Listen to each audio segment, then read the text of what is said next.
बिस्मिल्लाहिर्रहमानिर्रहीम अस्सलाम वालेकुम। डकी भाई का मामला, डकी भाई क्यों गिरफ्तार हुए अब हमारे सामने है। बीनोमो ये एक एप्लीकेशन है, ट्रेडिंग जुए जैसा काम है इस बीनोमो के लिए। और इसके अलावा डकी भाई 1x बैट जुए की वेबसाइट है, इनकी प्रमोशन के लिए गिरफ्तार किए गए हैं। तफसीलात क्या हैं, बड़ी दिलचस्प सूरत हाल है। कुछ बहुत अहम सवाल हैं, इसके साथ साथ इनकी बात करेंगे। और साथ ही हमारे नेशनल क्रिकेट स्टार वसीम अकरम साहब, उन पर भी एक संगीन इल्ज़ाम लग रहा है डकी भाई जैसा ही, इसकी भी बात करते हैं। तो सबसे पहले जो है वो मैं आपको बताऊं, डकी भाई के मामले में आपने कल वीडियो देखी कि डकी भाई अदालत के हाथे में और हाथ में कोई स्नैक्स का पैक खाते हुए जा रहे हैं। रिपोर्टर से जिस अंदाज में बात कर रहे हैं, बिल्कुल ऐसा लग रहा है नौजवान बेफिक्र, कोई चिल। लोग कह रहे हैं प्रोटोकॉल है। खैर वो प्रोटोकॉल वाला मामला तो नहीं है, लेकिन प्रोविजनल आइडेंटिफिकेशन लिस्ट, डकी भाई जो है उस लिस्ट में नाम होने की बिना पर गिरफ्तार किए गए। कुछ दोस्तों का ख्याल था कि ये दुबई से वापस आए, सोशल मीडिया पे चल रहा था, तो तब गिरफ्तार हुए, लेकिन एक्चुअली मुल्क से जा रहे थे। और ये जो प्रोविजनल आइडेंटिफिकेशन लिस्ट है, PNIL, बिल्कुल एग्जिट कंट्रोल लिस्ट की तरह है। ये इख्तियार देती है कानून नाफिज करने वाले इदारों को, FIA को, कि बंदा 30 दिन के लिए अपने पास रख सकते हैं। लकी डकी भाई के वो प्रोड्यूस कर दिए गए अदालत में, गिरफ्तारी की फौरी खबर आ गई, वरना बंदा 30 दिन के लिए भी गायब रह सकता है, तफ्तीश हो सकती है और उसके बाद फिर अदालत के सामने लाया जा सकता है। डकी भाई के केस में ये भी हो सकता था। अब कल साद रहमान उर्फ डकी भाई, इन्हें पेश किया जाएगा। ये जो जर्नी है डकी भाई का, अगर आप उस जर्नी को देखें तो मुझे बहुत अच्छी तरह से याद है, मैंने पहली बार बहुत पहले, कई साल पहले देखा था। तो एक बड़ा अच्छा वॉइस ओवर होता था, स्किट्स से थे, और एक यूट्यूब चैनल था। उस चैनल पर हमारे जो इश्तिहारात हैं, उसके अलावा जो गाने वगैरह हैं और जो छोटे मोटे सोशल इश्यूज़ हैं, उन इश्यूज़ पर बात की जाती थी। सना बकेट के नाम से यूट्यूब चैनल। सना बकेट ने एक बार फेस रिवील की बात की और फेस रिवील में डकी भाई को दिखा दिया था।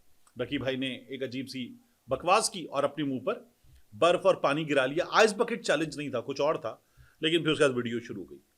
तो एक बंदा जो पहले रोस्टिंग करता था, फिर गेमिंग वीडियोस बनाने लगा, फिर व्लॉगिंग, फिर फैमिली व्लॉगिंग, फिर उसके बाद कुछ दिन पहले ये सब के सब एक स्कैम में फंस गए। डकी भाई, रजब भट्ट, इनके साथ नदीम नानीवाला वगैरह के इन लोगों ने ई कॉमर्स सिखाएंगे, ट्रेडिंग सिखाएंगे, लोगों से पैसे पकड़ लिए, व्लॉगिंग वगैरह सिखाएंगे, क्लासेस लेंगे, और ठीक ठाक पैसे पकड़ लिए।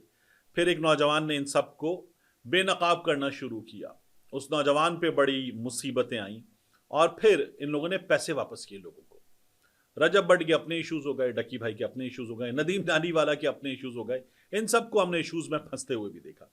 अब डकी भाई जो है ये इन इश्यूज में, इससे पहले इस पर गालिबन 2 मुकदमे बन चुके केयरलेस ड्राइविंग के और उसको प्रोमोट करने के, कि वो लोगों को भी इसमें रागिब कर सकता है। एक अदद फॉर्च्यूनर ले ली, ई-ट्रॉन ले ली, और उनको लेकर लोगों के सामने लाकर सड़क पे बिल्कुल केयरलेस ड्राइविंग वगैरह करना, तो ये मुकदमे पहले थे।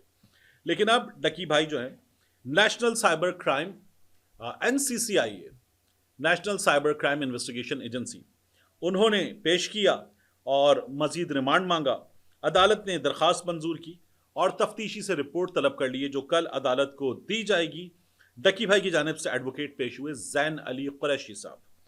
अब ये बताया गया अदालत को कि जो इल्लीगल वेबसाइट्स हैं जुआ चलाने वाली, उनकी प्रमोशन की है, और गालिबन ये जो बिनोमो ऐप है, इसका कंट्री मैनेजर होने का इल्ज़ाम है साद रहमान पे, डकी भाई पे। अब डकी भाई जो हैं वो गिरफ्तार हो गए हैं। ये कल जब पेश किए जाएंगे तो मुमकिना तौर पर जुडिशल कर दिए जाएंगे। ये जब जुडिशल हो जाएंगे तो जुडिशल हो जाने के बाद इनके वकील साहब के पास मौका होगा कि इनकी ज़मानत करवाएं, और डकी भाई फिर मंगल बुध तक मुमकिन है रिहा हो जाएं, मुमकिन है कि मज़ीद सरकारी मेहमान बने और डकी भाई जो हैं उन पर इल्ज़ाम है अवाम और कौमी ख़जाने को नुकसान पहुंचाने का जुए के फ़रोग के ज़रिए। अब रियासत की मुद्दत में FIR है। FIR का नंबर है 196/25। पीका तरमीमी एक्ट 2025 की दफात 13, 14, 25 और 6 और पाकिस्तान पीनल कोड की 294 और 420 फ्रॉड के, माली फ्रॉड के इल्ज़ामात, फ्रॉडिया, ये डकी भाई पे इल्ज़ामात हैं। अब कार्रवाई के दौरान डकी भाई से एक मोबाइल फ़ोन बरामद हुआ है और उस मोबाइल फ़ोन से इस बात के सबूत मिले हैं कि बिनोमो ऐप से इन्हें नाजायज़ पैसे भेजे गए हैं। डकी भाई के मोबाइल से मिलने वाले शवाहिद से ये पता चला है कि बिनोमो ऐप से इन्हें नाजायज़ पैसे भेजे गए हैं और उसी में उनके जुए को फ़रोग देने के हवाले से बनाई गई वीडियोस भी मौजूद हैं, यानी अपनी वीडियोस में प्रोमोट करना। और डकी भाई इसका कोई भी जवाब नहीं दे सके कि उन्होंने ये क्यों किया है। ये अदालत को बताया गया। ये भी इंकशाफ हुआ है कि डकी भाई हुकूमत से इजाज़त लिए बगैर बिनोमो ऐप के कंट्री मैनेजर की हैसियत से काम कर रहे थे। तफ्तीश जारी है। डकी भाई के कोई 90 लाख के करीब यूट्यूब पर सब्सक्राइबर्स हैं और जो इनके टिकटॉक पर फॉलोअर्स हैं वो भी कोई 2.5 मिलियन के आसपास हैं। तो बड़े फेमस है। पिछले दिनों इन्होंने एक तस्वीर डाली हुई थी कि मेहनत का फल मिलता है और नतीजा मिलता है, मैंने अपने ख्वाबों का घर खरीद लिया है। अब इस ख्वाबों के घर को खरीदने में बिनोमो के 1x बैट के कितने पैसे हैं, ये सवाल अपनी जगह। मेरा एक और सवाल है, हमारे यहाँ दाफा न्यूज़ के बोर्ड्स भी लगे हुए थे। दाफा न्यूज़ जो है वो दाफा बैट की एक अदद सरोगेसी है, यानी नाम छुपा के काम पीछे वही करना। आप दाफा न्यूज़ पे जाएंगे तो दाफा न्यूज़ आपको दाफा बैट पे ले जाएगी, वेबसाइट ये करेगी। इसी तरह से 1x बैट जो है, ये 1x बैट ऐसे दिखाया जाता था जैसे ये क्रिकेट बैट है, ये जुआ खिलवाने वाले हैं। तो इनकी भी हमारे यहाँ कुछ प्रमोशंस वगैरह बास चैनल्स पे चली हैं। एक पूरा लंबा चौड़ा पैमरा में केस था कि वो चैनल्स जिन्होंने इनकी प्रमोशन चलाई है उनके खिलाफ कार्रवाई की जाए, और ये हमारे यहाँ अच्छी खासी चलाई गई थी।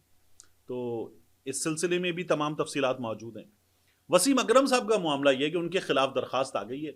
एक इसी तरह की बैटिंग एप्लीकेशन और बैटिंग प्लेटफॉर्म है, दुनिया के कई मुल्कों में लीगल है कि जहां जुआ कानूनी तौर पर खेला जा सकता है। आप अपने पैसे लगा सकते हैं, उस पैसे से कमा सकते हैं या डुबो सकते हैं। हमारे यहाँ तो कहते हैं ना, जुआ किसी का ना हुआ, लेकिन ये किया जा सकता है। तो वसीम अकरम जो है वो प्रमोशन करते हैं, अब वो बैजी है या बाजी है, BAJI, उस एप्लीकेशन की। ये उन पे इल्ज़ाम है वसीम अकरम पे। तो वसीम अकरम साहब ये बता सकते हैं कि जनाब मैं सिर्फ पाकिस्तानी शहरी नहीं हूँ और मैं ये कर सकता हूँ। तो गालिबन उनके पास ऑस्ट्रेलिया की भी शहरियत है। तो वसीम अकरम साहब उस शहरियत के तौर पर, उस शहरी की हैसियत से ही काम कर सकते हैं, लेकिन पाकिस्तानी होने के नाते अखलाकी तौर पर तो गलत है। शुएब मलिक साहब एक बार पाकिस्तान में एक निजी टेलीविज़न चैनल पे बैठे थे और उस प्रोग्राम का 1x बैट जो था वो स्पॉन्सर था। तो हमारे यहाँ बहुत कुछ हुआ। डकी भाई इन बड़े बड़े नामों के मुकाबले में, चैनल वगैरह इनके मुकाबले में ज़रा कमज़ोर है, तो फड़ लिया गया है। ये जो बड़े बड़े नाम हैं ये डकी भाई से ज़्यादा ताकतवर हैं, और जाहिर है कि ये कई दफ़ा बहुत से ऐसे काम करते हैं जो करना ज़रूरी होते हैं, तो इसलिए ये बच जाते हैं।